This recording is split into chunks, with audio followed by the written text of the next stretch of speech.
미국에서 가장 환락의 도시로 알려진 곳은 라스베이거스입니다. 우리는 이 도시가 미국에서 가장 음란한 도시일 거라고 단순하게 생각할 수도 있습니다. 하지만 충격적인 이 결과가 보고되었어요. 구글의 검색 기능을 활용해서 각 도시의 주민들이 음란한 단어들을 얼마나 많이 검색했는지를 살펴보았습니다. 그리고 음란한 사이트에 접속해서 이 불법 동영상들, 데이터를 얼마나 많은 사람들이 다운로드 받았는지를 살펴보았더니 가장 상위에 오른 도시는 버지니아주의 헌든이라는 도시였어요. 놀랍게도 이곳은 하이테크 산업단지가 정말로 밀집되어 있는 곳이고 고학력 엘리트 사람들이 모여서 사는 소문난 도시였어요. 두 번째로 살펴보니까 캘리포니아주의 얼바인이라는 도시였어요. 이 도시는 교육도시입니다. 최상위 소득 수준을 가지고 있었고 낮은 범죄율을 자랑해서 조기 유학을 갈 때 부모들이 많이 선호하는 그런 도시였어요. 그런데 그 도시들이 미국에서 가장 음란한 것들을 많이 검색하고 가장 불법 음란 동영상 데이터를 다운받기로 많이 받는 그런 도시로 선정되었다는 거죠. 여러분, 시사하는 바가 굉장히 크다고 할 수가 있습니다. 얌전하게 보이는 사람, 인격적으로 많이 배워서 점잖해 보이는 사람, 꽤 부드럽고 꽤 영적으로 보이는 사람, 그런 사람들이 더 쉽게 유혹에 넘어갈 수도 있습니다. 유혹은 예수를 믿고 성화의 길을 걸어가는 우리 모든 그리스도인들에게 닥칠 수 있는 시험이고 강력한 도전이 됩니다. 우리는 특별히 탁월한 성경의 인물들도 유혹에 넘어져서 맥없이 굴복했던 모습을 성경에서 보게 됩니다. 믿음의 조상이라고 불렸던 아브라함도 그랬고 하나님의 마음에 합한 사람이라고 칭찬받았던 다윗도 그랬고 예수님의 제자 가운데 가장 똑똑하고 수리력이 밝았다는 이 가룟 유다도 시험과 유혹에 넘어졌습니다. 그리고 창세기에서 죄가 무엇인지도 몰랐던 첫 번째 사람 아담과 하와조차도 유혹에 굴복해서 넘어졌죠. 우리는 유혹을 우습게 보거나 그 유혹을 만만하게 봐서는 절대 안 됩니다. 유혹은 항상 가장 그 뛰어난 인물들을 넘어뜨려 왔고 죄를 짓도록 만들었습니다. 그럼에도 불구하고 오늘 말씀에서 우리는 죄를 지은 아담과 하와 절망 가운데 있을 때 찾아오셔서 안타까운 마음으로 네가 어디 있느냐 라고 찾으시고 부르시는 하나님의 마음을 만나보게 됩니다. 오늘 창세기 3장을 들어가게 되는데 1장과 2장을 퀵 서머리 해보면 하나님은 천지를 창조하셨습니다. 그리고 마지막 날에 아담과 하와를 창조하셨죠. 그리고는 에덴 동산을 창설하셔서 그곳에 아담과 하와, 남자와 여자가 둘이 한 몸을 이루며 살라고 축복하셨습니다. 그래서 2장 마지막 절을 보면은 부부가 된 사람은 벌거벗었으나 숨길 것도 없고 감출 것도 없고 전혀 부끄럽지 않게 그렇게 살았다라는 말로 2장을 끝맺게 되죠. 그런데 3장 1절 오늘 말씀 첫 구절을 보면 국면이 완전히 뒤바뀌었음을 알려주는 이 전환 접속사 그런데가 사용됩니다.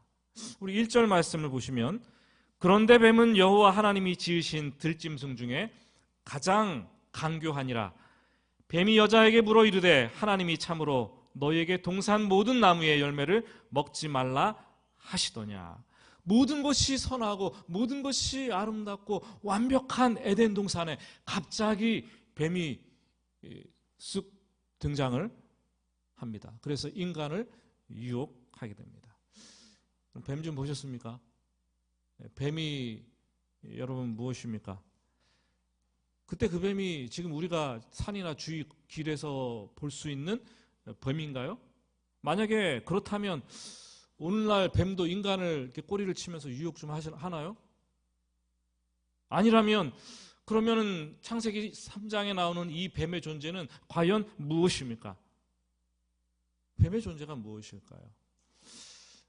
요한계시록 20장 2절 말씀은 정확하게 우리에게 말씀을 해주고 있습니다.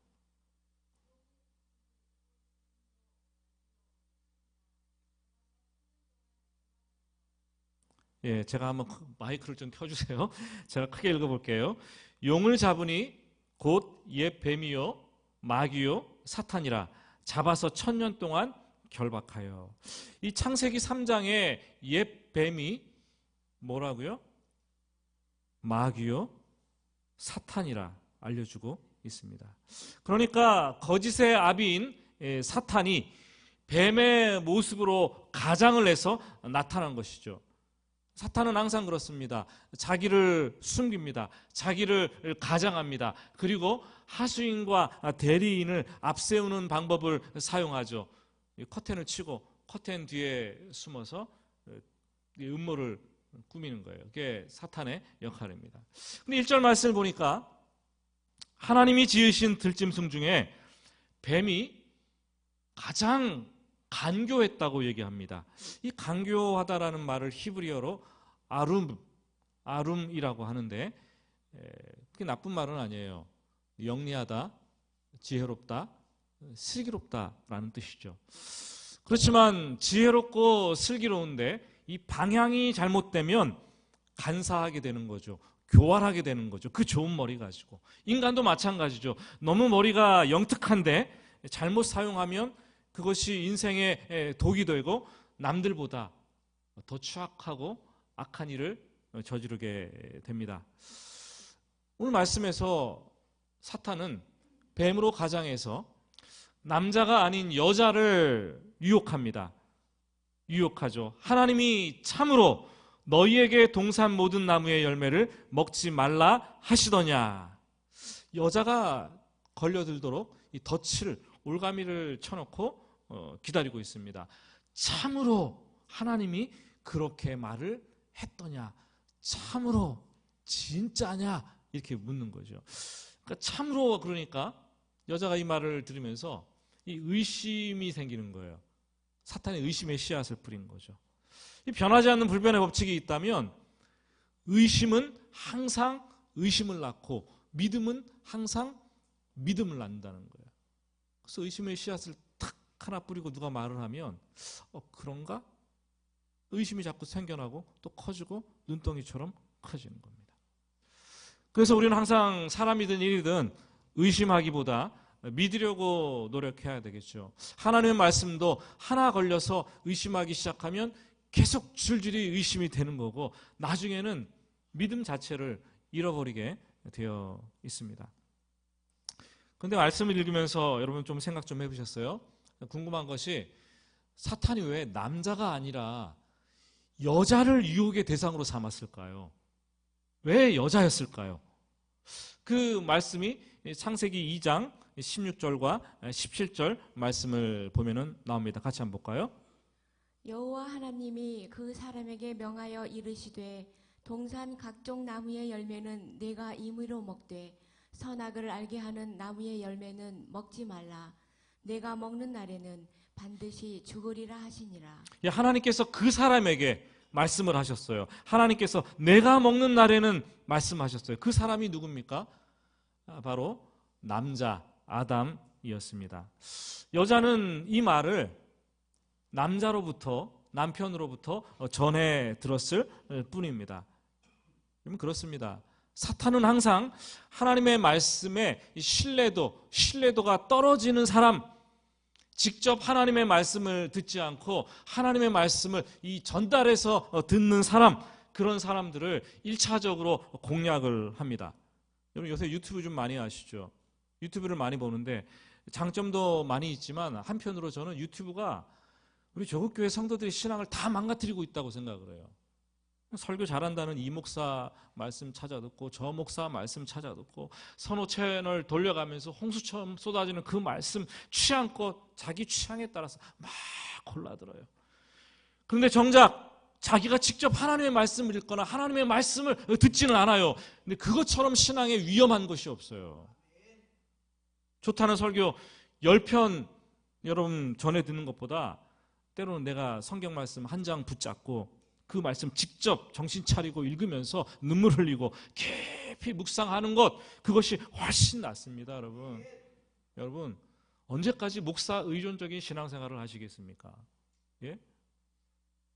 언제까지 전해주는 말씀만 들으시려고 하십니까? 직접 하나님 말씀을 읽고 하나님 말씀을 듣고 하나님을 만나는 그런 경험을 우리 헤어론교회 성도들은 좀 그렇게 하시기를 주님의 이름으로 부탁드립니다. 2절과 3절 말씀을 보시면 여자가 대답을 하죠. 동산나무의 열매는 우리가 먹을 수 있으나 동산 중앙에 있는 나무의 열매는 하나님의 말씀에 너희는 먹지도 말고 만지지도 말고 너희가 죽을까 하노라 하셨느니라. 이미 여자의 대답에 하나님께서 금지하신 것에 대한 이 불만이 가득 들어 있습니다. 표현도 자꾸 까라는 표현을 쓰면서 이 불분명합니다. 조금 전에 읽었던 창세기 2장 17절 말씀을 보면은 하나님께서 선악을 알게 하는 나무의 열매를 먹지 말라 하셨는데 여자는 여기에다가 먹지도 말고 만지지도 말라 말을 덧붙였어요. 그러면서 하나님에 대한 불만을 표시하는 거죠. 그리고 하나님께서는 먹는 날에는 반드시 죽으리라 말씀하셨는데 여자는 반드시라는 말을 쏙 뺍니다. 그리고 죽을까 하노라 이렇게 말씀을 바꿔 놓는 거죠. 여자는 하나님의 말씀을 덧붙였습니다. 여자는 하나님의 말씀을 빼버렸습니다. 가감을 했습니다. 그런데 이게 참 무서운 거예요. 계시록 여러분 22장 마지막을 보면은 만일 누구든지 기록된 말씀 외에 더하면 재앙을 내리실 것이요 만일 말씀에서 제하여 버리면 거룩한 성에 참여하는 것을 제하여 버리시리라. 말씀을 감하는 것, 말씀을 가하는 것, 가감하는 것 절대 우리 그리스도인들이 하지 말아야 될 일이라고 얘기를 하고 있습니다. 사탄은 우리를 유혹하는데 여러분들 교회 오는 것을 사탄이 막고 뭐 그럴 수도 있지만 궁극적으로 그러지는 않아요. 교회 와서 예배하고 말씀을 들어도 하나님의 말씀을 여러분들이 받아들이지 못하는 게 사탄의 궁극적인 목표입니다. 사탄은 여러분들이 가진 물질, 성공, 건강 관심 별로 없어요. 여기에 사탄이 관심 있는 것은 오직 여러분들이 하나님의 말씀을 듣지 못하게 하고 하나님의 말씀을 들어도 믿지 못하게 하는 것이 궁극적인 목표입니다. 왜냐하면 하나님의 사람들은 말씀이 무너지면 모든 것이 무너지기 때문이에요. 사탄은 그것을 노리고 있습니다. 주일에 교회 와서 열심히 봉사하는데 말씀을 지쳐서 말씀을 듣지 못하게 하는 거예요. 때로는 목사가 싫어져서 말씀이 들리지 않게 하는 거예요. 여러분 목사 싫어지면 말씀이 안 들립니다. 교회 오기 힘들어져요. 예배 시간이 시작되고 말씀 시간만 되면 눈이 천근만근 눈꺼풀이 내려앉는 거예요. 여러분 요즘 말씀이 들리지 않는다면 말씀을 듣는데 자꾸 말씀이 의심된다면 10중 8구 사단의 유혹이고 사단이 여러분들을 공격하고 있다는 것을 아시기 바랍니다. 여자는 하나님의 말씀에 대한 신뢰를 아주 절대적으로 잃어버렸습니다. 의심이 생기고 믿음이 흔들렸습니다. 사탄은 그 상황을 놓칠 리가 절대로 없습니다. 여러분 궁금하시죠? 교회 안에 사람들이 굉장히 많이 물어요. 하나님께서 왜 굳이 선악과를 만드셔가지고 인간이 따먹고 죄를 짓게 하셨을까? 선악과를 왜 만드셨어? 안 만드시면 되지. 궁금하시죠? 어렸을 때부터 많은 사람들이 질문을 합니다. 왜 하나님께서 선악과라는 이 금지, 이 제한을 두셔서 사람을 이렇게 죄를 짓고 힘들게 하시는가? 하나님은 인간을 만드실 때 하나님의 형상을 따라 만들었습니다. 하나님의 형상, 그러니까 눈, 코, 입, 귀, 얼굴, 몸뚱아리 이런 걸 말하는 것이 아니라 하나님은 영이시기 때문에 당연히 형체가 없어요. 그래서 하나님의 형상을 따라 만들었다는 것은 하나님의 인간이 하나님을 쏙 빼닮은 이 영혼을 가진 영적인 존재라는 것을 의미합니다. 그런데 우리 영혼은 유한하죠. 우리 영혼은 불안하죠. 시간과 공간이라는 제한과 제약을 가지고 있죠. 그렇지만 하나님보다 조금 못하게 만들었다고 성경은 얘기를 합니다. 그렇지만 하나님처럼 생각을 할 수 있어요. 하나님처럼 반응할 수 있어요. 하나님처럼 관계를 맺을 수가 있는 존재로 만드셨습니다. 하나님은 우리를 만드실 때 하나님께서 마음대로 하라는 대로 꼭두가시처럼 하는 로봇 프로그래밍을 조작해서 입력하시고 너 내가 하라는 대로 100% 그대로 해라는 존재로 만드시지 않으셨습니다. 오히려 자유의지를 가지고 인격적으로 반응하고 인격적으로 관계를 맺을 수 있는 존재가 되기를 원하셨습니다. 로봇과 무슨 대화를 하겠어요? 예? 로봇과 어떻게 인격적인 관계를 나누겠어요? 그래서 하나님은 맹목적으로 복종하는 그 로봇이 아니라 인격적인 관계를 가지고 교제할 수 있는 그런 자기를 닮은 존재로 만드셨다라는 거예요. 인격적인 관계가 뭡니까? 인격적인 관계는 반드시 내 마음대로 할 수도 있고 안 할 수도 있고 또 상대방의 말대로 따를 수도 있고 안 따를 수도 있고 자유의지를 전제로 한다는 거죠. 한 인격이 다른 인격과 만나게 돼서 인격적인 존재는 자발적으로 반응하기도 하고 자발적으로 이것을 yes, no라고 결정하면서 자유의지를 가지고 사람들과 관계를 맺는 거죠. 부부도 그렇고 자식들도 그렇습니다. 우리는 생각하기를 좋은 관계라고 하면은 그냥 아무런 제한도 없고 제약도 없고 금지도 없고 내가 하고 싶은 대로 다 하는 관계가 아닌가라고 생각하지만 그렇지 않습니다. 어떤 관계라도 이 아름답게 유지되고 지속되기 위해서는 반드시 이 제한, 이 제약, 넘지 말아야 될 선이 있습니다. 아들과 아버지와의 관계가 그렇죠. 너무 인격적인 관계지만 선을 넘지 말아야 되는 거예요. 요즘 선을 넘어서 너무 문제가 되는 관계가 있죠. 선생님과 학생들, 제자들의 관계. 또 성도들의 관계, 하나님과 성도들의 관계도 그렇습니다. 인격적인 관계, 아름다운 관계는 이 자유 그리고 제한이라는 이 두 사이 속에 절묘한 균형을 이루면서 통제를 이루면서 가게 되어 있어요. 그게 아름다운 관계인 거죠. 선악과가 바로 그런 장치예요. 선악과를 보고서 인간이 하나님과 자율적인 관계, 인격적인 관계를 맺을 수 있는 것, 네가 이렇게 할 수도 있고 네가 저렇게 할 수도 있다는 것을 보여주도록 만든 장치가 바로 선악과였죠. 그렇기 때문에 선악과는 하나님과의 인격적인 관계를 위해서 꼭 필요한 장치였습니다. 좀 더 쉽게 얘기를 해볼게요. 창세기 39장을 보면은 요셉의 얘기가 나옵니다. 선악과와 요셉의 시험은 너무나 유사합니다. 어린 나이에 이 형들에게 미움을 받고 이집트의 노예로 팔려갔습니다. 왕의 장관, 보디발 장관의 집에 종으로 팔려갔는데 뭐 똑똑했든지 잘 보였든지 신실했든지 요셉은 그곳에서 가정의 모든 그 일을 담당하는 가정 총무, 가정 집사로 임명이 됩니다. 그 장관이 말을 하는 거죠. 야, 집안의 모든 소유 다 네 맘대로 해. 다 네 맘대로 해. 다 내가 너에게 위탁할게. 그런데 내 아내는 금지야. 얘기를 하시죠. 건드리면 죽는다 얘기한 거예요. 건드리면 죽는다.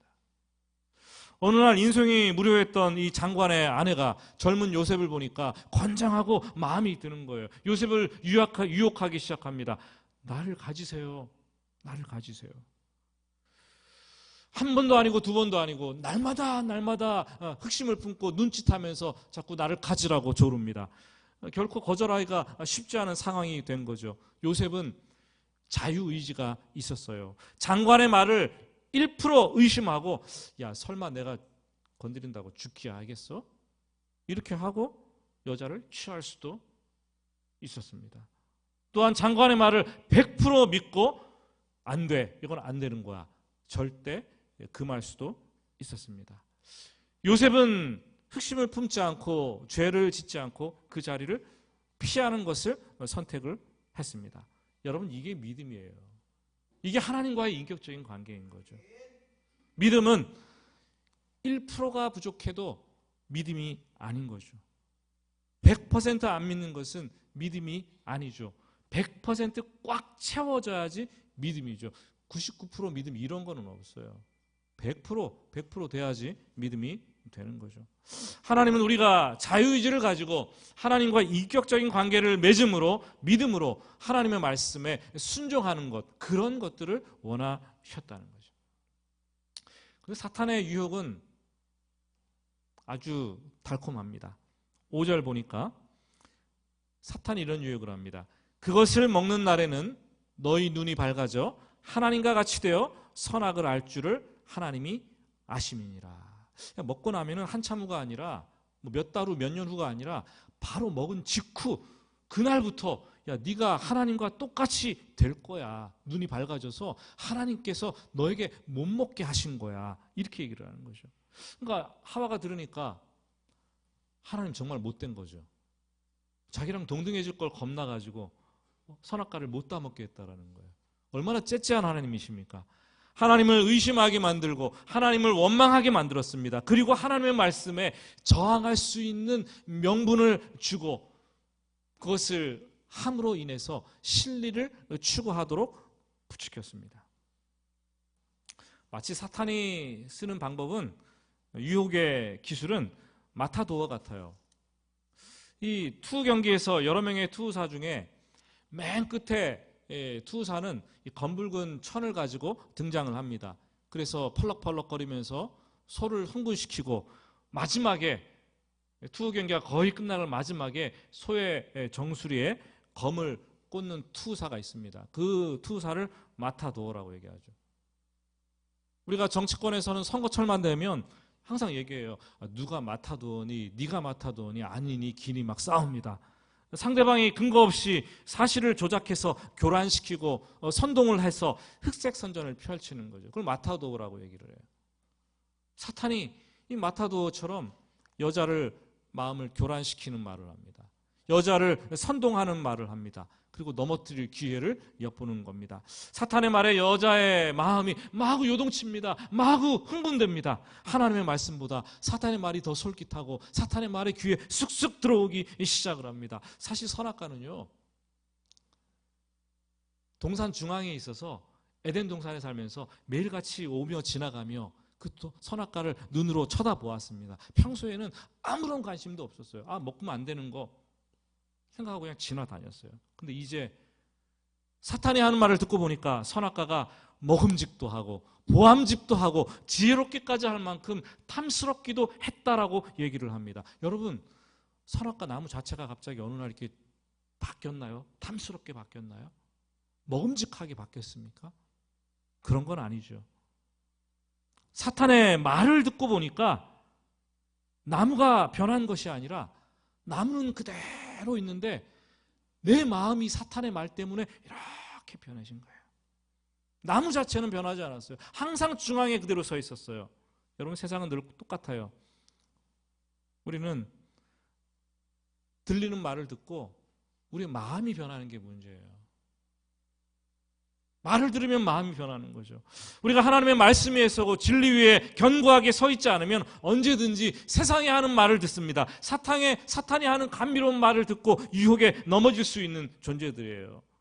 옛날에는 이게 유혹거리도 안 됐는데, 문제도 안 됐었는데, 오늘은 그것을 듣고 마음을 빼앗기고 보니까 그것이 본능적으로 다가오고 충동적으로 다가오고 탐욕적인 인간으로 바뀌는 거죠. 한순간에 죄를 짓고 전락을 하는 거죠. 그래서 성경은 우리 인간들에게 무릇 지킬 만한 것 중에 너의 마음을 지키라, 마음을 지키라고 얘기합니다.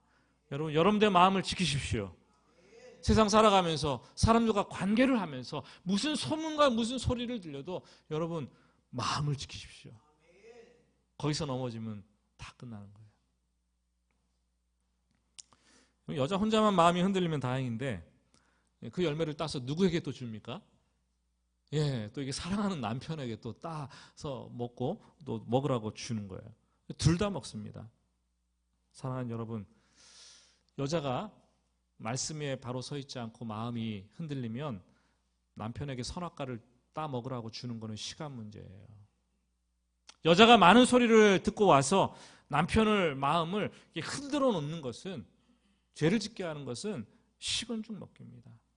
여자는 돕는 배필로서의 책임을 망각하고 남편을 동시에 파멸의 길로 망가뜨리고 있습니다. 거꾸로 남자도 하나님 말씀을 직접 들었는데 하나님 말씀에 깨어있지 않으니까 가장으로서의 책임을 망각하고 가정을 망쳐가고 있는 거죠. 부부 가운데 나 한 사람이라도 말씀 위에 서야지 가정이 똑바로 세워지는 거예요. 망하는 가정은 브레이크가 없어요. 마치 아합과 이세벨의 가정처럼 나쁜 일을 도모하는데 서로 돕고 또 돕고 지략을 짜내고 그 일을 실천하는 거예요. 가정이 망하는 거죠. 서로가 서로를 파멸로 몰아가는 거죠. 7절 말씀을 보시면 선악과를 따먹자 눈이 밝아졌습니다. 사탄이 말한 대로 눈이 밝아졌는데 진리에 대해서 눈을 뜬 것이 아니라 이상한 방향으로 눈이 밝아졌습니다. 이전에는 벗었지만 부끄럽지 않고 수치스럽지 않았는데 이제는 둘이서도 벗었으니까 부끄러워 죽겠는 거예요. 눈이 밝아져서 자기를 보니까 내 속이 보이는데 내가 얼마나 죄악된 존재인지, 내가 얼마나 불순종하는 존재인지, 내가 죄악투성의 영혼인지 분명하게 알게 되는 거예요. 그걸 보면서 자기 자신에 대해서 절망을 하는 거죠. 늘 인간은 그래요. 하나님을 보고 하나님을 묵상하면 인간은 희망을 가지지만 자기를 보고 자기를 묵상하면 언제나 인간은 절망할 수밖에 없어요. 여러분 집에 가서 한번 생각해 보세요. 곰곰이 생각하는데 아이고 내가 왜 이럴까, 아이고 하면은 계속 절망하게 되는 거예요. 근데 고개를 들어서 하나님을 보면은 희망을 가지게 되죠. 기껏 아담과 하와가 한다는 것이 눈이 밝아져서 무화과 잎으로 자기 몸을 가립니다. 그리고 여호와의 낯을 피하여 동산 나무 사이에 숨습니다. 여러분 죄를 지으니까 부끄러워지는 거죠. 수치스러워지는 거죠. 두려워지는 거죠. 죄는 숨는 것이 특징입니다. 이전에는 하나님의 얼굴을 절대 피하지 않았어요. 코람되어 하나님 앞에서 신전의식을 가지고 하나님을 마주보고 하나님과 대화하고 하나님과 함께 동산수풀을 거리면서 하나님과 함께 얘기를 했는데 범죄한 이후로는 하나님과의 인격적인 관계가 깨어집니다. 하나님과의 부담스러운 관계가 되었습니다. 하나님의 얼굴을 피하고 싶고 하나님과 인격적인 관계가 다 깨지니까 만나는 것조차 두렵습니다. 부부 사이도 마찬가지죠. 평소에는 투명하고 서로 솔직하게 잘 대화를 했는데 어느 날 죄를 지었어요. 그러니까 감추고 싶고 낯빛을 보기 힘들고 얼굴을 외면하게 되죠. 그리고 서로 눈을 마주치지 않는 거죠. 오늘 집에 가서 잘 보세요. 그런데 배우자가 눈을 잘 쳐다보고 있는가 요새? 예? 누구에게든지 죄 짓지 말고 삽시다. 그러면 우리가 죄를 지으면 얼굴을 피하게 되고 숨고 관계를 깨트리게 되는 거예요. 말씀을 마치면서 오늘 9절 말씀 우리 같이 9절 말씀 같이 한 목소리로 읽어보겠습니다. 여호와 하나님이 아담을 부르시며 그에게 이르시되 내가 어디 있느냐. 9절 말씀은 오늘 말씀의 3장의 백미이자 최고 클라이막스라고도 할 수가 있습니다. 지금 하나님이 어디 있는지 아담이 몰라서 지금 부르십니까? 아담아 어디 있느냐? 모르십니까? 숨막꼭질하고 있습니까? 아닙니다. 인간의 가장 큰 착각 중에 하나는 내가 숨으면 하나님을 피할 수 있다. 그렇게 생각하는 거죠. 하지만 다윗의 고백에 따르면 하나님은 인간을 감찰하시는 분인데 하나님은 나의 앉고 일어섬도 아시고 멀리서도 나의 생각을 깨트려 아시고 나의 눕는 것도 아시고 나의 모든 언어도 아시고 나의 모든 행위까지도 살피신다고 말하고 있습니다. 인생을 살아가면서 내 인생이 두렵고 압박감이 몰려올 때 우리는 오늘 찬송 부른 것처럼 새벽 날개를 치며 저 바다 끝에 가서 좀 홀로 거할 때가 있습니다. 그런데 하나님께서는 그때도 네가 새벽 날개 치며 저 바다 끝에 가서 거할지라도 내가 너를 거기서도 내가 너를 발견할 것이다. 찾아갈 것이다. 주님 말씀하시는 거예요. 이 아담과 하와가 유혹에 넘어져 죄를 짓고 하나님의 낯을 피해서 숨었습니다. 그때 에덴 동산에 온통 흑암이 깔리고 인간은 절망 상태에 이르렀어요. 하지만 하나님은 찾아오셔서 인간에게 말씀하십니다. 내가 어디 있느냐? 네가 어디 있느냐? 그 질문을 하실 때 한 줄기 생명의 빛, 한 줄기 희망의 빛이 에덴 동산에 다시 비춰지는 거예요. 여러분, 우리가 죄를 짓고 죄 가운데 있을 때, 우리가 두려워하고 있을 때, 우리가 절망 가운데 있을 때 하나님은 우리를 찾아오셔서 내가 어디 있느냐? 네가 어디 있느냐? 찾아내십니다. 물으십니다. 하나님의 찾아오심은 항상 용서를 전제로 합니다. 하나님께서 우리를 찾으시는 질문은 항상 용서를 위한 기회를 제공하는 거죠. 하나님은 인격적인 관계를 깨트리고 죄를 지은 아담과 하와를 포기하지 않으시고 불러내십니다. 그리고 물으십니다. 너 왜 거기에 있니? 너 내 앞으로 나와라, 나와라. 하나님의 찾으심은 나를 드러내고 하나님의 물음에 우리가 대답함으로 새로운 삶이 시작되는 것입니다.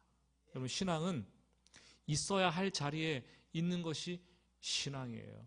죄는 있어야 할 자리를 뛰쳐나가고 이탈하는 것이 바로 죄입니다. 지금 여러분은 인생길을 살아가면서 어디에 계십니까? 가리고 계십니까? 동산 나무 사이에 숨어 계십니까? 하나님께서 어디 있느냐라고 물으실 때 그 물음에 답하고 하나님의 낯을 피하지 말고 하나님과 바른 관계 속으로 들어가게 되기를 예수님의 이름으로 축복합니다. 우리 같이 찬양하고 기도하겠습니다.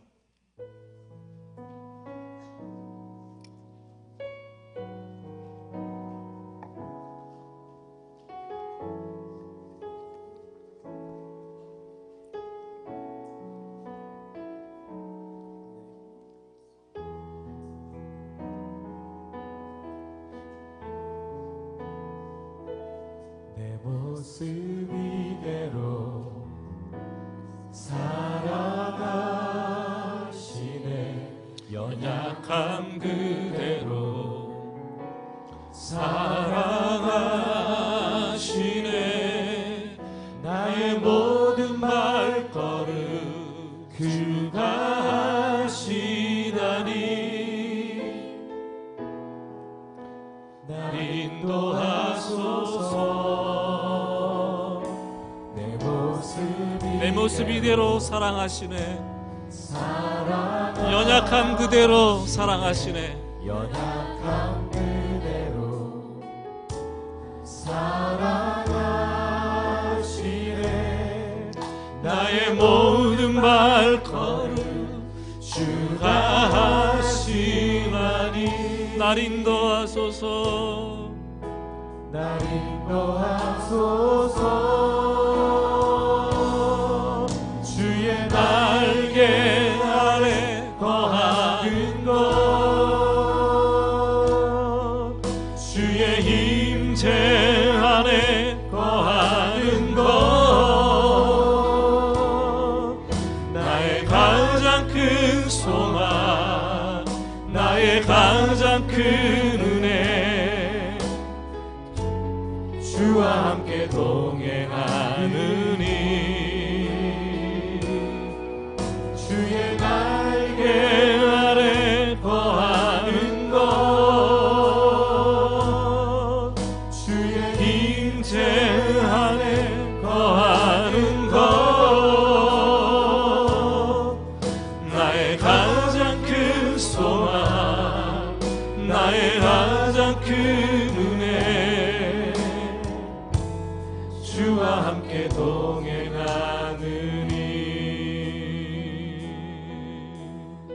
우리 가슴에 손을 얹고 함께 기도하겠습니다.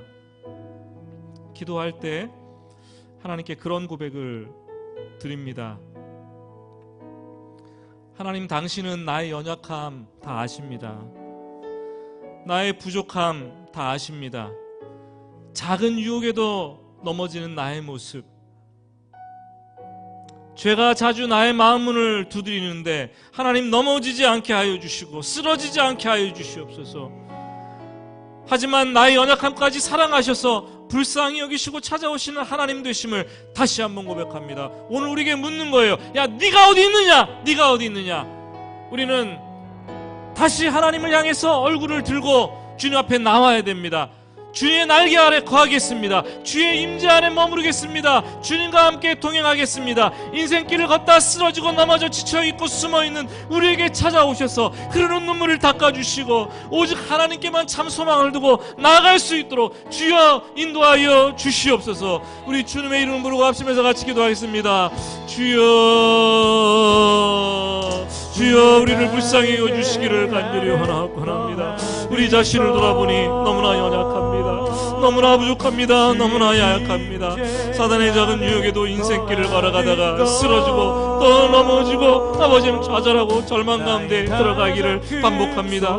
하나님, 그러나 내가 하나님 숨어 있을지라도, 내가 쓰러져서 저 바다 끝에 있을지라도 나의 연약함까지 사랑하셔서 불쌍히 여기시고 찾아내시는 분이심을 고백합니다.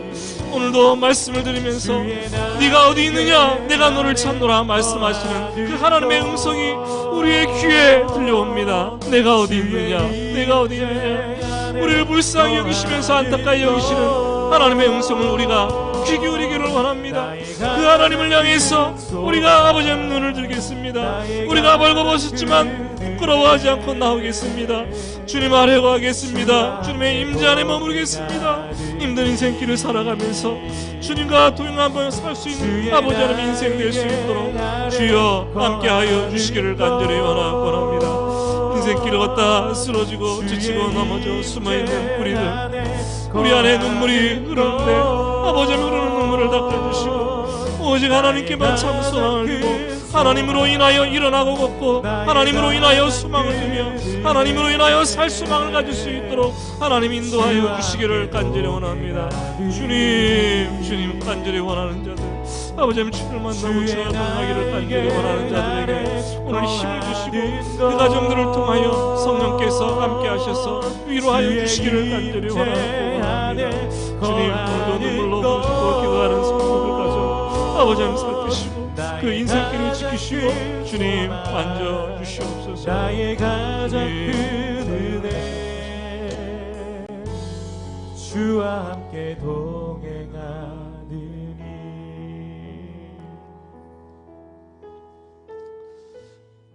하나님, 이렇게 연약해서 너무나 자주 넘어지는데, 너무나 자주 실패하고 좌절하고 절망 가운데 들어가는데, 하나님, 사탄의 유혹을, 인생의 실패를 우리가 이겨내길 원합니다. 더 이상 숨지 않겠습니다. 하나님께서 어디 있냐고 부르실 때에 내가 하나님 앞에 나와서 주님, 제가 여기 있습니다, 하나님의 얼굴을 구하기를 원합니다. 오늘도 연약함으로 아파하고 쓰러져서 지쳐서 곤고한 영혼들을 살아가면서 인생길 뒤안길로 숨기를 원하고 저 바다 끝에 가 있는 성도들이 있다면 주님, 어디 있느냐 말씀하여 주시고 우리를 찾아오셔서 다시 일으켜 세우시고 우리와 동행하여 주시옵소서. 살아계시는 예수님의 이름으로 기도드립니다. 아멘.